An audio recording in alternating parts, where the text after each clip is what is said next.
यह मेरे चाचा की मृत्यु के कुछ दिनों बाद मेरी बहन के साथ हुई एक घटना थी। मेरे चाचा के दाह संस्कार के अगले दिन मेरी दादी के घर में कुछ रिश्तेदार थे और किसी कारण से उन सब ने एक ही कमरे में सोने का फैसला किया। हालांकि उस घर में दो अन्य बड़े कमरे थे। मेरी बहन फर्श पर बिछाए गद्दे पर मेरी माँ के बगल में सो रही थी और अलार्म की आवाज़ से वह जग गई।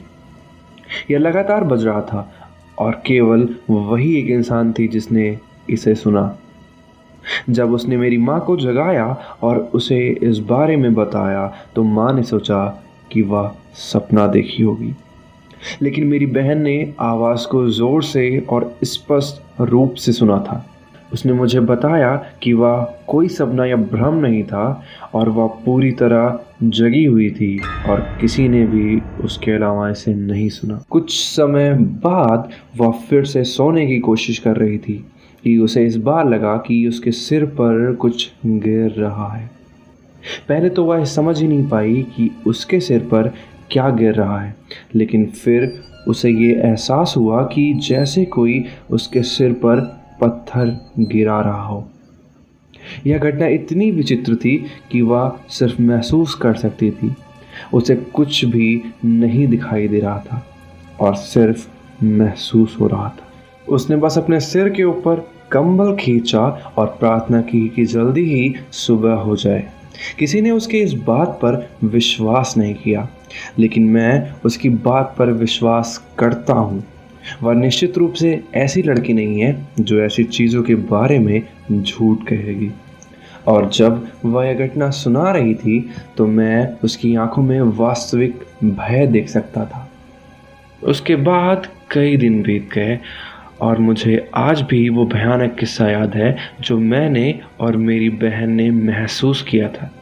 जब हम उस घर में थे तो हमारे घर के पीछे वाले हिस्से में एक छोटा सा मैदान था जहाँ पेड़ पौधे लगे थे और घर के बहुत सारे पुराने सामान रखे हुए थे।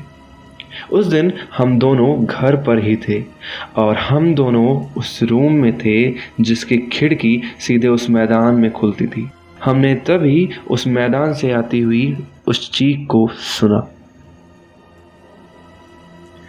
उस दिन हम दोनों घर पर ही थे और हम दोनों उस रूम में थे जिसकी खिड़की सीधे उस मैदान में खुलती थी।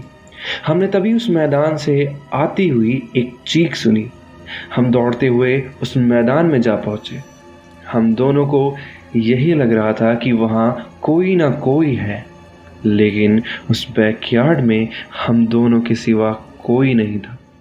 जैसे ही हम दोनों वहाँ पहुँचे, फिर वहाँ बहुत ही भयानक तरीके से किसी के चीखने की आवाज़ आने लगी और हमारी आँख के सामने मैदान में रखा सामान खुद ब खुद गिर जाता और खुद ही ठीक भी हो जाता।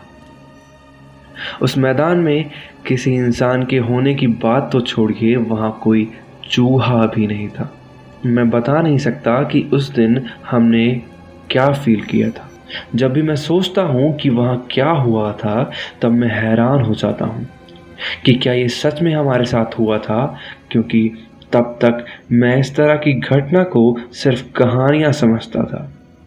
मैं बहुत भाग्यशाली था कि मैं, मेरी बहन या मेरे परिवार को उस काले जादू से कुछ नहीं हुआ।